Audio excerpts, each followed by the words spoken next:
మనం జాగ్రత్తగా గమనిస్తే సుబ్రహ్మణ్యేశ్వర స్వామి వారి యొక్క అవతారంలో అంతా కూడా 6 అంకెకి చాలా ప్రాధాన్యత కలిగి కనపడుతుంది. అందులో షష్ఠి ఆయనకి సంబంధించినటువంటి పూజలు చాలా చిత్రమైన విషయం ఏమిటంటే, అటువంటి గొప్ప రోజునే కదూ మనం కూడా సభ చేసుకుంటున్నది.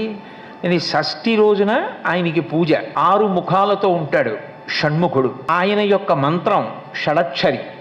6 అంకె మీద ఆయన యొక్క తత్వం ప్రకాశిస్తూ ఉంటుంది. పెద్దలు దీని గురించి మాట్లాడుతూ ఈ 6 అంకె మీద ఆయన యొక్క తత్వం ప్రకాశిస్తూ ఉండడం, ఈ 6 అంకెకి సుబ్రహ్మణ్యుడికి ఉన్న ప్రధానమైన సంబంధం కేవలం దేవతా సైన్యాన్ని రక్షించడం, రాక్షస సైన్యాన్ని పరిమార్చడం అన్న దానిలో ఉన్న అంతరార్థం, బాహ్యంలో రాక్షస సంహారం ఒక్కటే అయితే ఆయనకి భక్తులకు ఇచ్చే కటాక్షం ఏమిటి?